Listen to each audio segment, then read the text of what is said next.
May kilala ho ba kayong taong bida-bida? May kilala kayong ganon? Sana hindi ko yun, ha? Sana hindi ko yun. Alam niyo po, ang bida-bida, ito lang ang may kakayanang tumalo sa bida.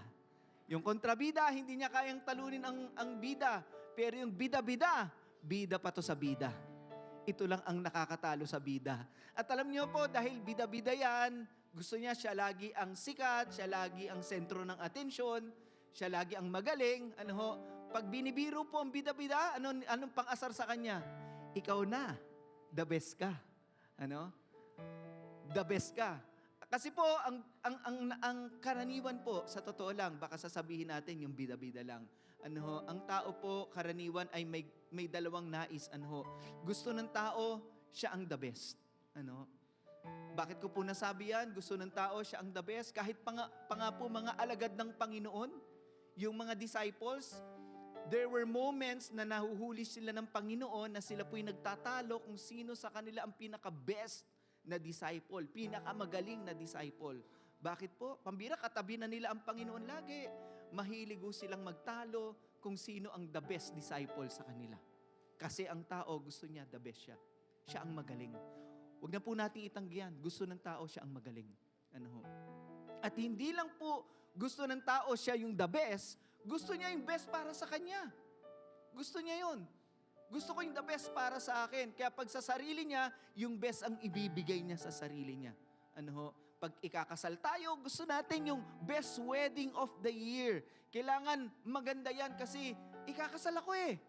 Kahit gastusan ko yan ng daan-daang libo, okay lang yan. Kasi gusto ko yung best para sa akin. Hindi tayo nahihirapang intindihin na yung best pwede sa atin at gusto natin. Ano ho? Yan po yung tao. Ano ho? At madali lang pong maintindihan, mga kapatid, madali lang pong maintindihan kapag tatanggap tayo ng best. Ano ho? Hindi natin yun i-reject. Napakadaling intindihin pag tatanggap tayo ng best. Pero pag magbibigay tayo ng best, doon tayo nag-i-struggle. Ano po? Let me use the word struggle. Na hindi man nagiging madali sa atin ibigay yung best. Pero pag tatanggap tayo ng best, madali lang ba? Madali lang. Tanggap natin yun. Tanggap natin yung best pag sa atin. Pero pag magbibigay na tayo ng best, nag-i-struggle na ho tayo dyan. Yun ho ang problema. Alam niyo po, because why? We have a tendency to keep the best things to ourselves. May tendency po ang tao na itabi para sa kanyang sarili yung best. Ano? Kaya nga may kasabihang save the best for last. Kasi yung best nasa dulo lagi ibinibitawan eh. Sa dulo lagi bibitawan ng tao yun eh. Yung best na yun. Save the best for last. Keeping it to their self. Ano? Alam nyo, narinig nyo na ho ba yung salitang gatekeeping? May mga tao, sanay po mag-gatekeep, meron po silang grupo, hindi sila magpapapasok kasi feeling nila the best silang grupo. Hindi kayo pwede sa grupo namin, kami-kami lang to. We're the best. May nabili kang magandang item, may nabili kang sale na sapatos, uy bro, ang ganda ng shoes mo ah. Saan mo nabili yan? Magkano yan? Uy, mura lang to. Saan mo nabili? Ay, hindi ko masabi sa'yo, secret. Ha? Secret, baka makabili ka rin eh. Gini-gatekeep mo yung mga bagay na best, na maganda. Because we have a tendency to keep the best things to ourselves. Uy, Mare, ang sarap ng luto mo. Paano mo, ano ba yung recipe mo? Share mo naman sa akin. Secret. Yeah. Ayaw mo ibigay. Gusto mo yung best sa'yo lang. Di ba? Kaya ngayong araw, ang title ng message is, The Best. The Best. And let me read the Word of God to you. John chapter 12 verses 1 to 8, sabi po dyan, 6 days before the Passover celebration began, Jesus arrived in Bethany, the home of Lazarus, the man he had raised from the dead. Wow! A dinner was prepared in Jesus' honor. Martha served, and Lazarus was among those who ate with him. Then Mary, ito po yung magkakapatid, si Lazarus, si Martha at si Mary, magkakapatid ho ito. Then Mary, naalala niyo si Mary, yung Martha and Mary, yung nasa paanan ng Panginoon, si Martha nasa kusina. Naalala niyo yung storya na yon? Then Mary took a 12-ounce jar of expensive perfume, the best perfume, made from essence of nard. She anointed Jesus' feet. Ibinuhos niya ho ito sa paa ng Panginoon. Ibinuhos po niya with it, wiping His feet with hair. Nung ibuhos po niya yung pabango, pinupunasan ho niya ng buhok niya yung paa ng Panginoon. Pambira. At ano po nangyari? The house was filled with the fragrance. At humalimuyak po ang pabango sa buong bahay na yon. Napakabango. Ano po, ng kanyang naging handog sa Panginoon.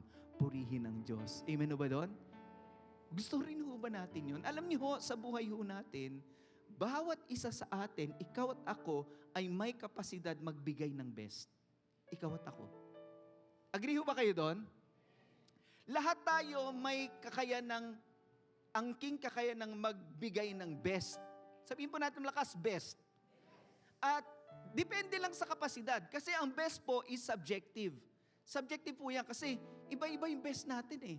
Merong best sa pagtugtog, merong mas best siya sa paghahanap buhay, merong pag naghahanap buhay, lugi, merong mas malaki ang kayamanan sa atin, meron tayo kapiranggot lang. Pero doon sa kapiranggot, pwede rin maging best yun. Tama po ba? Kasi yun lang ang best mo sa ngayon. Amen po ba?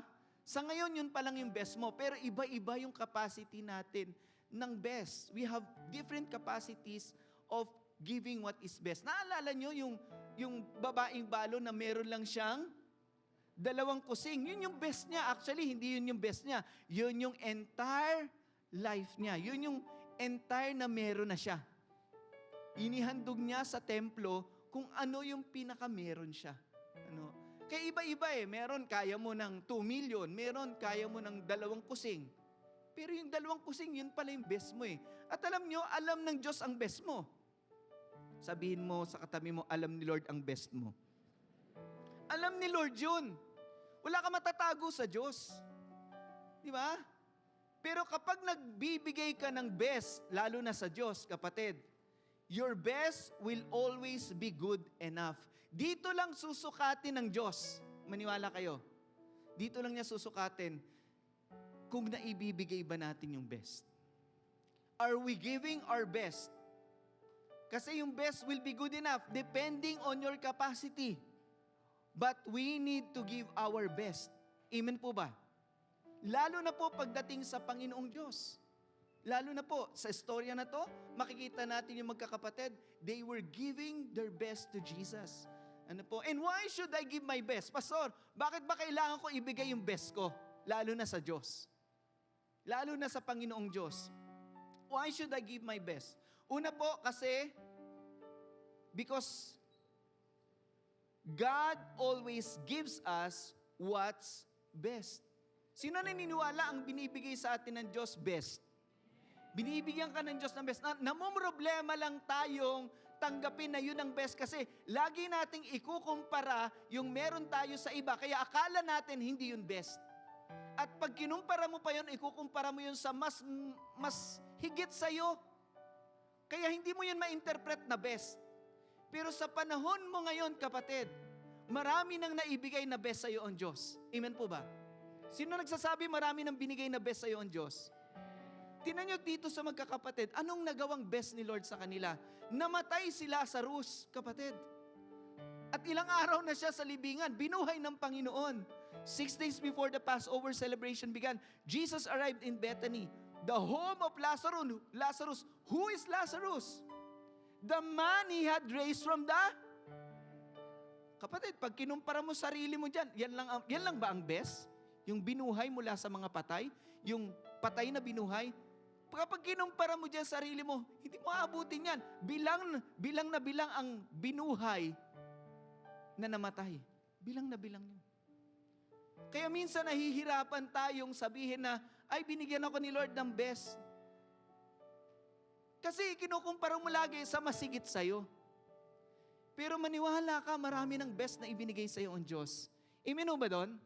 So bibigyan kita ng time, kapatid, isipin mo nga, ano yung mga best na nabinigay sa'yo ng Diyos? At pwede mo ba siyang pasalamatan dahil sa ginagawa ng Diyos sa buhay mo, kapatid? babalikan mo siya para ibigay din yung best sa Kanya. Yun yung token, yun yung ating expression of our gratitude to God. Kusa mo to, kapatid. Kusa mo to. Lord, you had given me what's best. And now as I go back to you, return to you, I want to give you my best as well, Lord. Gusto ko rin ibigay sa yung best ko, Lord. But you know hanggang saan lang yung best ko, Lord, ha? Alam mo lang kung hanggang saan lang yung best ko. And your best will always be good enough for God. Ito lang nakayanan ko, Lord. Pero alam mo, Lord, pigang-piga na ako rito, Lord, ha? Lord, I want to give you my best. But I'm giving you, kailangan alam natin yung dahilan eh. Tama po ba? Andiyan pa po ba kayo? Alam mo yung dahilan? Kasi Lord, marami ka nang ginawang maganda sa buhay ko. Sobrang dami na, Lord. Actually, mahirapan ka nang alalahanin eh. Kasi sobrang dami ng ginawang maganda ng Diyos sa buhay mo. Sino agree sa akin? Maraming ginagawang maganda ang Diyos sa buhay natin. Alam mo, yung lang buhay tayo ngayon at malakas, blessed ka na eh. Blessed ka na. Kaya lang mahilig talaga tayo magkumpara. Si Lazarus, binuhay mula sa mga patay. Siya, mas mayaman sa akin. Ako ganito lang. Kapatid, sa panahong ito, yun ang best sa'yo. Pero huwag kang mag-alala. Marami pang best na darating sa buhay mo. Dahil hindi nagsasawa ang Diyos gumawa ng mabuti sa atin. At ibigay ang pinakamaganda sa atin. Huwag kang magdamdam. Darating ang marami pang best sa buhay mo. Pero ang kailangan nating matutunan ay ito. Kung saan ako nandun ngayon, at nakikita ko ang ginawa ng Diyos sa buhay ko, ibibigay ko rin yung best sa Kanya. Tingnan niyo po sa ating church, bakit tayo pupunta sa bilyar? Dito libre na eh. Ba't pa tayo gagastos ng 250 to 300,000 para sa saglit na oras? Papaguri natin sarili natin. Kasi gusto natin ibigay yung best kay Lord. Gusto natin yung celebration espesyal, hindi yung parang ordinaryong lumipas, 40 years kang inalagaan ng Diyos. Binuhay, tinuruan, tinulungan ng Diyos, 40 years, tapos gano'n na lang, sige na, okay lang. At least makakatipid tayo. Bakit yun lagi? Isipin natin ang ginawa ng Diyos sa buhay natin, kusa nating maiintindihan. Kailangan ko ibigay ang best sa Diyos. Amen po ba? Sige po, palakpakan natin ang Lord. You are where you are right now because of God. Ulitin ko, you are where you are right now because of God. Alam yung devotion ko this week, yung Deuteronomy chapter 8, sabi doon, huwag mong isipin na ikaw ay yumaman dahil sa iyong sariling kakayanan. For God gives us the ability to produce wealth. Ang Diyos ang nagbibigay sa atin ng kakayanang umunlad, kaya yumaman at maging pinagpala. Mga kapatid, God gives us His best because of what He has done. We are in return giving our best as well. Amen po ba? Hindi mahirap intindihin yun, kapatid. Hindi mahirap intindihin. Bibigay din namin yung best, Lord, kasi sa maraming taon, hindi ka nagsawang bigyan ako ng best. Na-appreciate ko dito ako ngayon, pero may darating pang mas maganda sa buhay ko, i-ready ko na sarili ko, Lord. Ready na ho ba kayo? Pero habang nandun tayo, lagi nating ibigay yung best kay God. Isa pa, why should I give my best? Because God is honored when we give Him our best. Ang Diyos ay napararangalan pag best ang binibigay mo sa Kanya. Amen ho ba? Sino dito gusto mong parangalan ng Diyos? O kanina lang, ang sarap mag-worship kay Lord. Tama po ba? We're giving Him the best worship, the songs that we're singing. No? From our heart, we wanna thank Him. And hindi lang po yun, sa buhay natin, kapag binibigay natin yung best na paparangalan ang Diyos. Tingnan niyo po itong magkakapatid na to, they were honoring Jesus. Sabi po dyan, a dinner was prepared in Jesus, ano po? In Jesus' honor.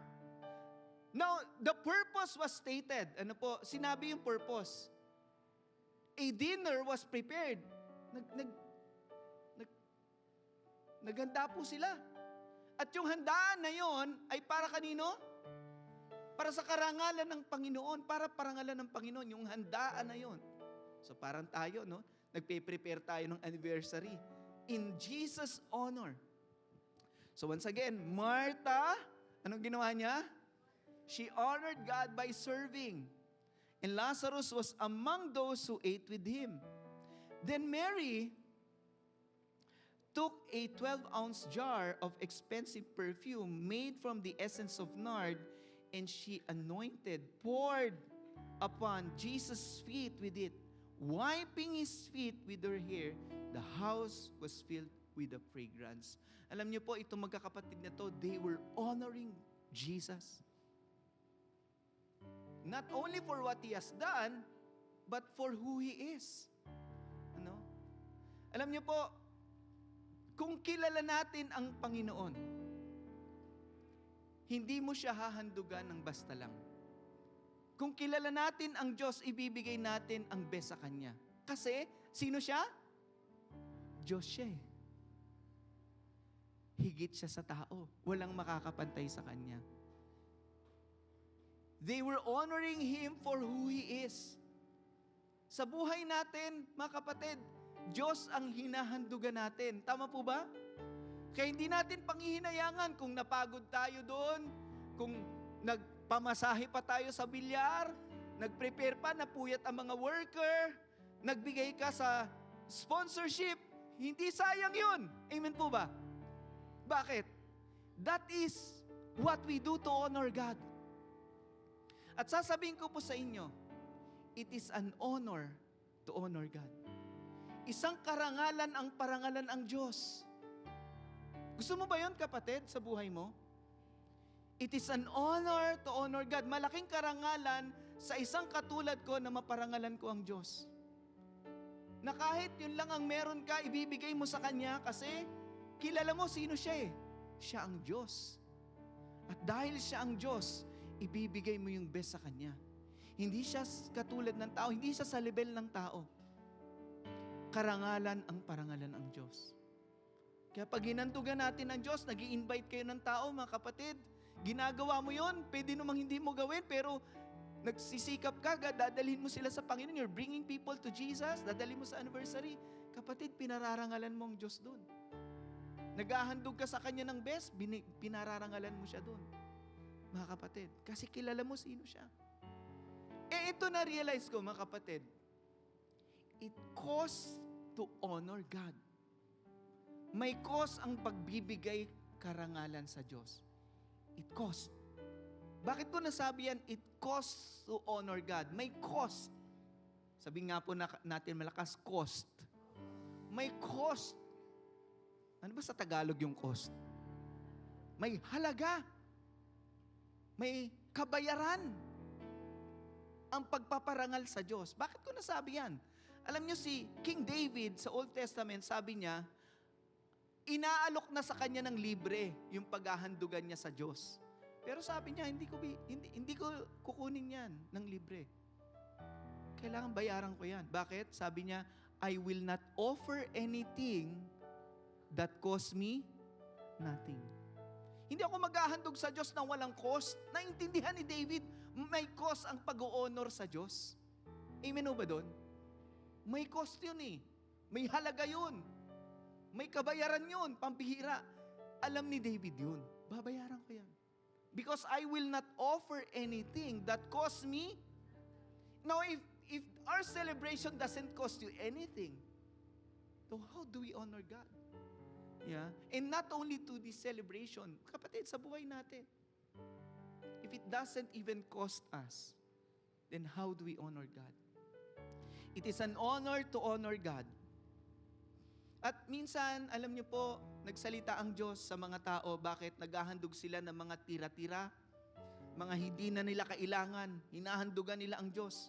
Mga bagay na wala nang halaga sa kanila, patapon, mga tira na lang at hindi na mapapakinabangan. Sabi ng Panginoon sa Malakay, for when you offer blind animals as a sacrifice, is that not wrong? Dumating sa punto yung mga tao, yung mga hayop na hindi na nila kailangan, bulag, yun ang ihahandog nila sa Panginoon. Yung mga pilay at may sakit, ihahandog nila sa Panginoon. And when you offer the lame, mga pilay at may sakit na alaga ninyong hayop, is that not wrong as well? At ang sabi ng Diyos, indeed try offering them to your governor. Sige, subukan nyo ibigay sa governor nyo yan. Yung mga bulag, pilay at may sakit na hayop na alaga ninyo. Bigay niya sa gobernador nyo. Di ba, ang gobernador, you know who he is. A person of authority. Bibigyan mo si mayor, pupunta kay mayor, may dala-dala ka dong nagkakasakit ng tupa. Mayor, sa'yo na to. Baka pambihira, baka ipakulong ka pa ni mayor eh. Di ba? Nakaka-insulto. Di ba? Indeed, try offering them to your governor. Will he be pleased with you or show you favor? Masisihan ba siya? Malulugod ba siya? Tutulungan ka ba niya? Papaboran ka ba niya? Hindi. At sinong nagtatanong dito, mga kapatid? Andiyan pa ba kayo? Sino nagtatanong? Asks the Lord who rules over all. And this is my point. Kailangan kilala mong Diyos. Dahil pag kilala mo ang Diyos, hindi na issue sa'yo ang magbigay ng best sa Kanya. Amen po ba? When you know that He is the Lord of all, sabi natin lakas, all. He is the Lord of all, then you won't give Him something that you don't need, that doesn't even cost you. You give Him your best. Amen po ba? Because it's an honor to honor God. And our best belongs to God. Amen po ba doon? It belongs to God. The best belongs to God. It belongs to God. Kasi may idea tayo saan dapat mapunta yung best. Minsan sa atin, minsan sa ganito, minsan sa ganyan. Ano ho? Pero alam niyo po ang katotohanan, yung best ay nagbebelong sa Diyos. The best that you have belongs to God. Sa storya na to, may umiksena. Siyempre, nangamoy, pabango, may naghandog. Si Judas. Alam niyo po, si Judas umiksena, but Judas Iscariot, the disciple who would soon betray him, yung ilang mga sandali na lang ay ibebenta na niya ang Panginoon, sabi niya, that perfume was worth a year's wages. At sabi niya, dito dapat mabilong yan. Dito dapat mabilong yung napakamahal na pabango. It should have been sold. Alam niya paano gagawin eh. Paano peperahin eh. Peperahin niya talaga. It should have been sold and the money given to the poor. No, tanong ko sa inyo, masama ba yun? Sana binenta na lang, binigay sa mahirap yan. Naalala niyo yung Panginoon, meron siyang kinausap, yung rich young man. Sabi niya, go sell your possessions, give it to the poor.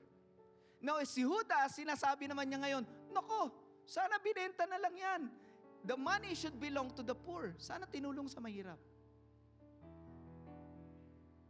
Ano sagot ng Diyos dyan? Yeah. Yung ginawa niya ay napakaganda. Tinanggap ng Panginoon yung best. Kasi yung best ay belong sa Kanya. Amen po ba? Belong sa Diyos yun. Kaya sabi po sa Old Testament ay ito, honor the Lord with your, kaya ka may pagpapala para parangalan mo ang Diyos. May natanggap ako this week, Lord, salamat. Gusto kitang parangalan ngayong at least makakapagbigay ako. Yeah? Honor the Lord with your wealth and with the best part of everything you.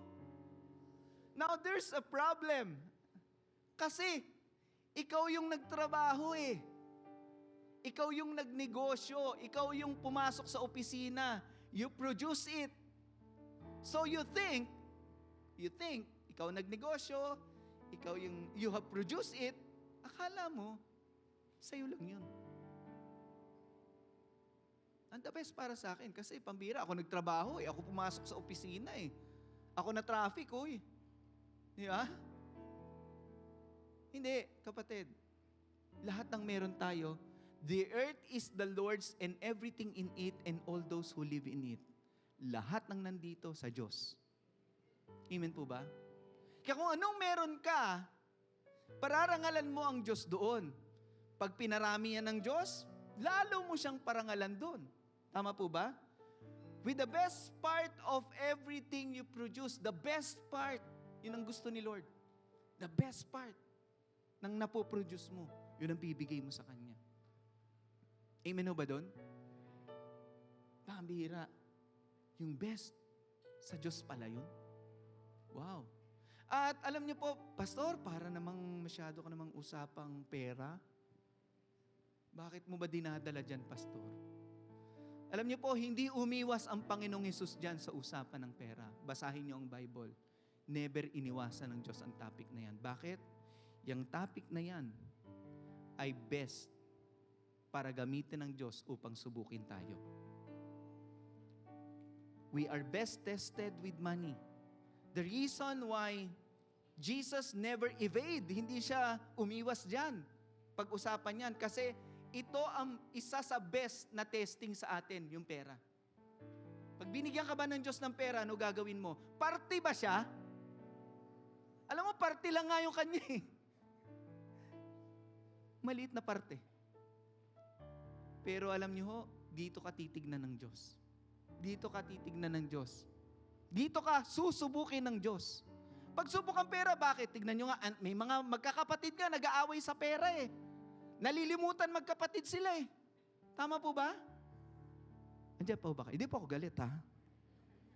Pero di ba ganon? Ultimo magkapatid na susubukan sa pera, nag-aaway. Nasisira ang relasyon.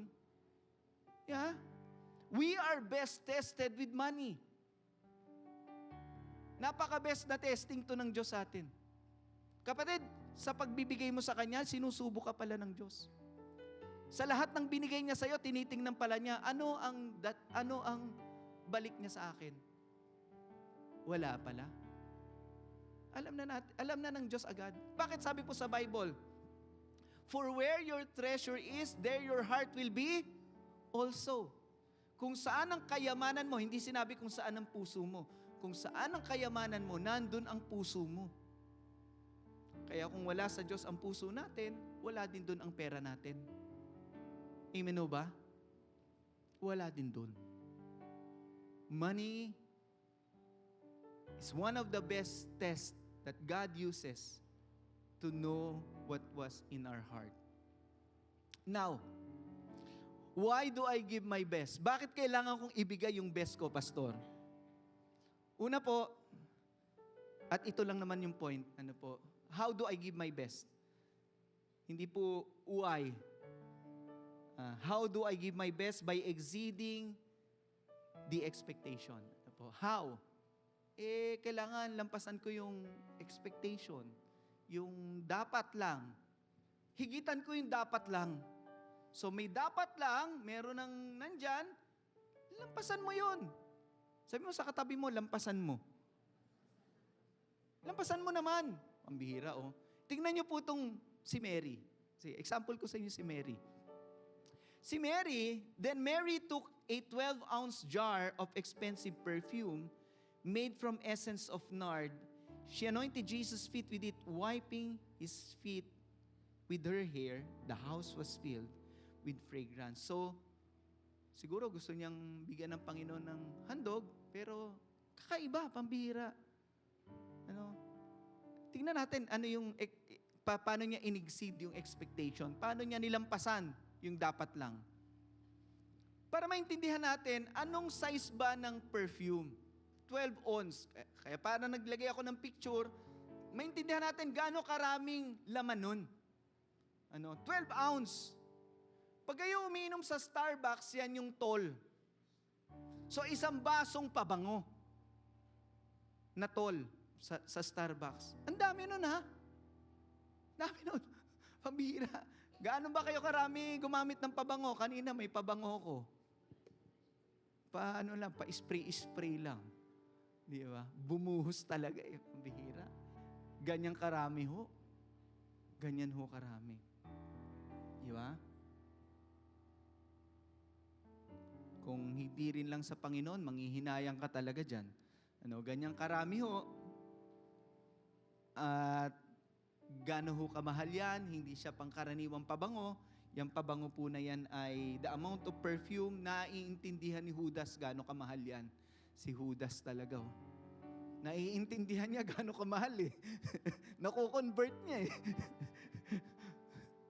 Mahal pa po sa diesel. Mahal pa sa diesel.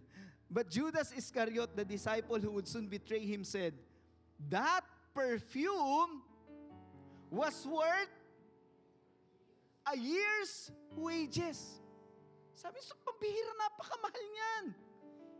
Isang taong sahod yan eh. Isang taong sahod. Meron na ba nakagawa dito na naibigay niya isang taong sahod niya sa Diyos? Wala pa. Di ba? Samban nga, hindi pa. Oh my Lord. Di ba? Habang inahandog mo, tumutululuha mo, ano? Di ba? Isang taong sahod. Ibinuhos niya ng isang.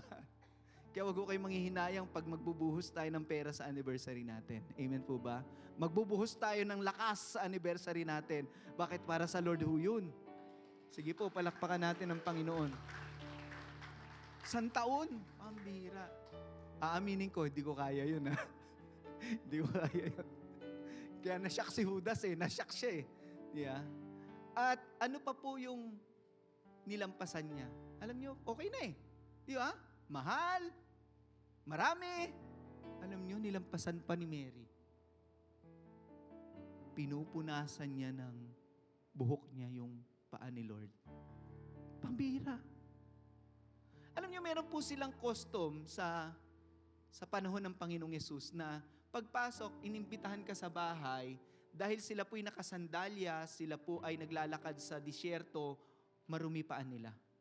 So ang gagawin po ng nag-invite, meron siyang servant, kaya naalala niyo si Jesus nung hinahugasan niya yung paan ng mga alagad niya, nagiging servant siya sa mga alagad niya. Ang pwedeng gumawa lang noon, yung servant o ikaw mismo. Bibigyan ka ng tubig, ikaw gagawa nun sa sarili mo, hugasan mo yung paa mo. Or may servant siya, huhugasan yung paa mo. But never the one who invited you. But never the host. But dito, sila yung host.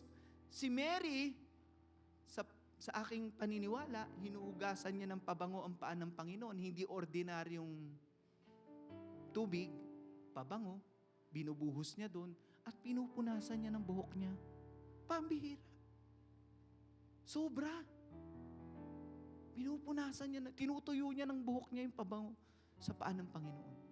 Inutuyo niya yung paa ng Panginoon sa pamamagitan ng buhok niya. At tinanggap yun ni Lord. Hindi niya pinigilan si Mary.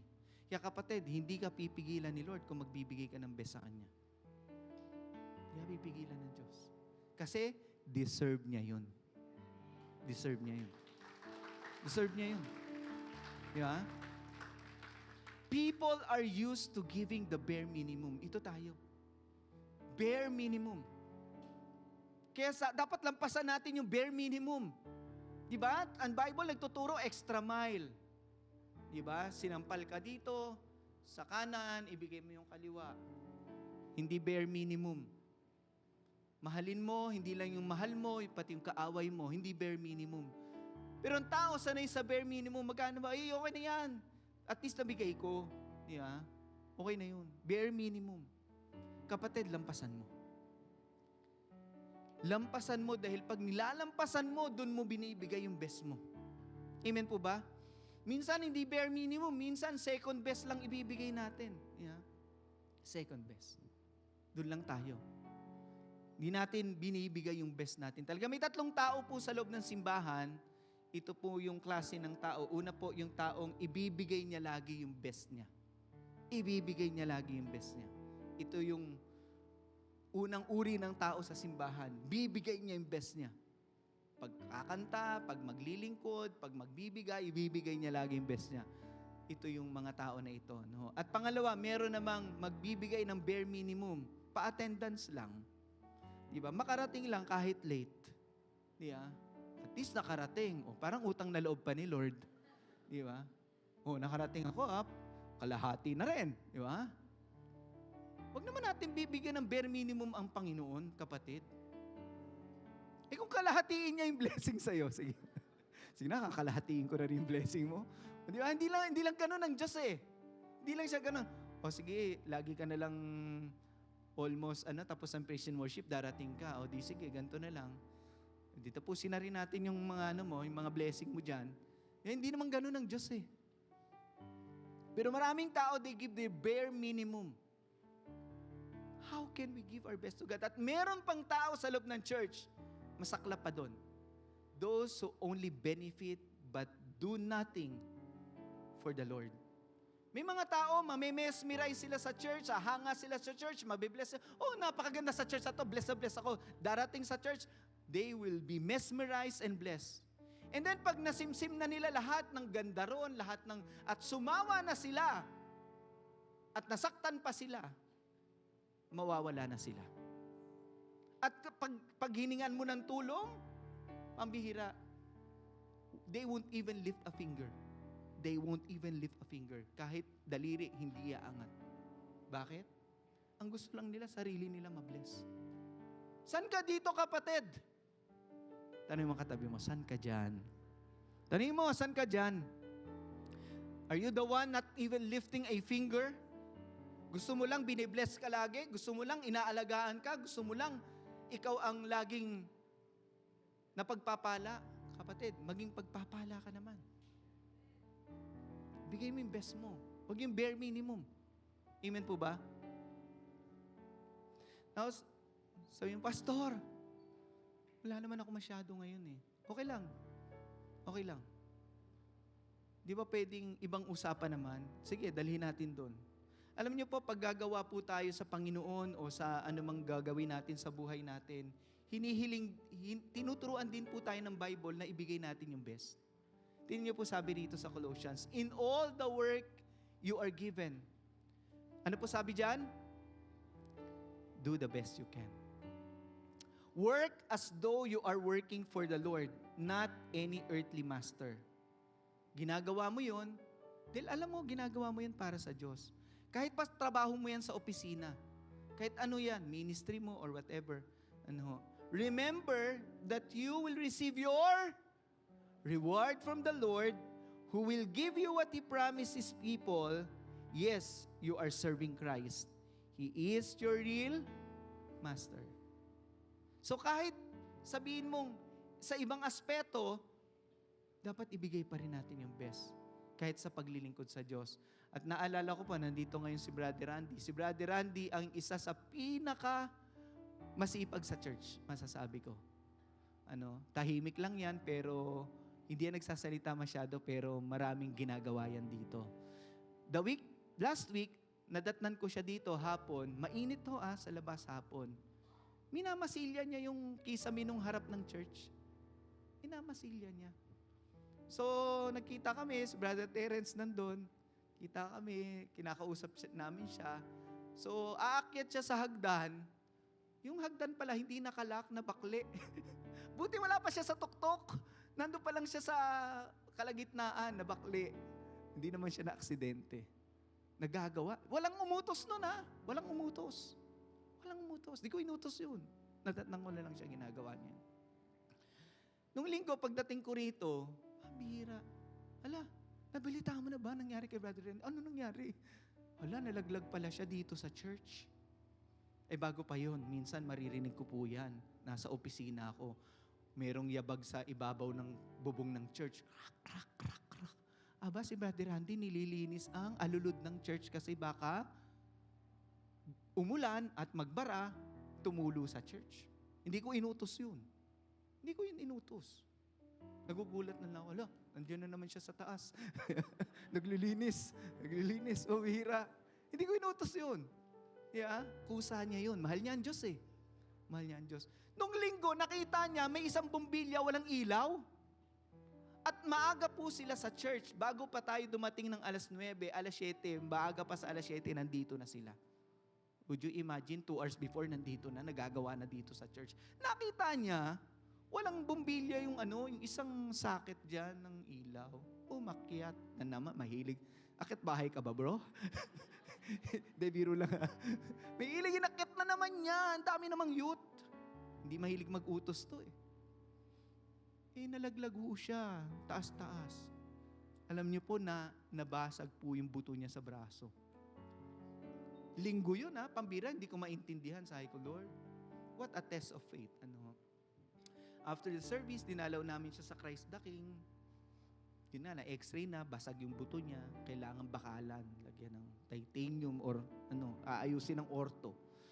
Pero yan po yung itsura niya, nakangiti pa eh. Nakangiti pa eh. Pero alam niyo po, the Lord has been good. Na-opera na siya, nakasimba na nga ho ngayon. Kanina, sa soundman din po natin siya, nagpipihit na siya ng sounds natin. Pero kita ko po kay Brother Randy, binibigay niya lagi yung best niya kay Lord.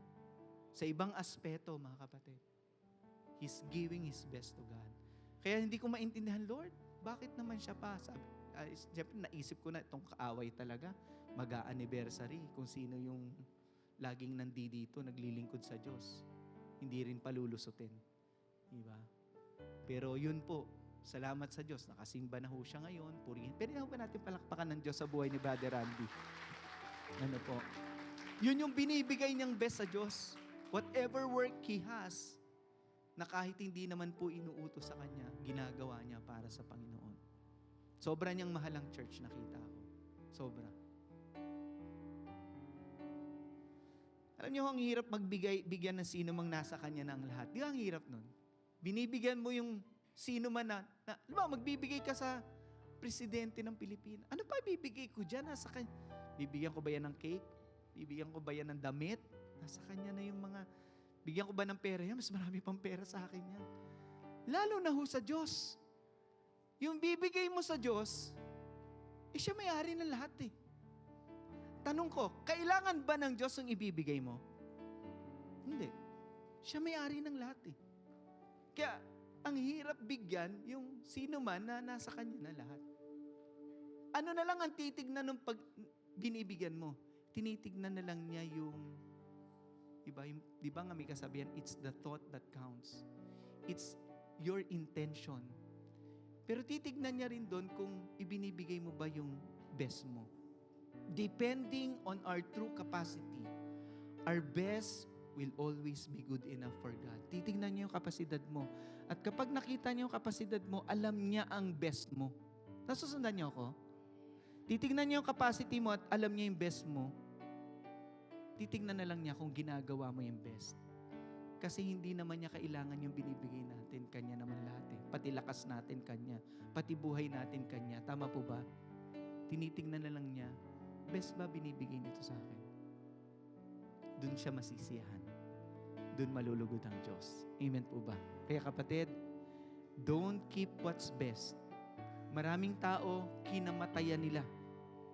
Tangay nila sa libingan ang best na meron sila. Minsan, hindi nga nila napakinabangan sa sarili nila. Why? Masyado silang mayakap sa pagpapala at sa sarili nila. Masyado silang mayakap sa sarili nila at sa parents sila. Kinamatayan nila at dinala sa libingan. Hindi man lang nagbigay karangalan sa Diyos. Minsan, hindi pa nila napakinabangan. Don't keep what's best. Give your best. Sabi mo sa katabi mo, give your best. Tumayo po tayong lahat, sambahin natin ang Panginoon.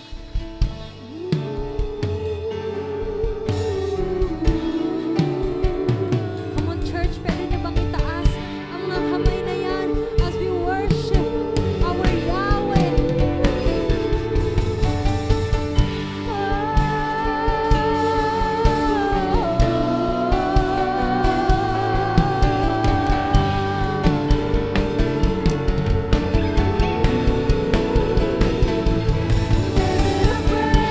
We're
thank you for your word today.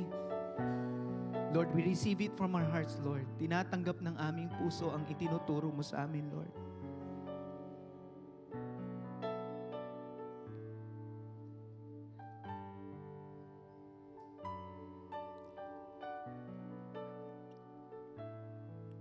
Maraming salamat, Panginoon,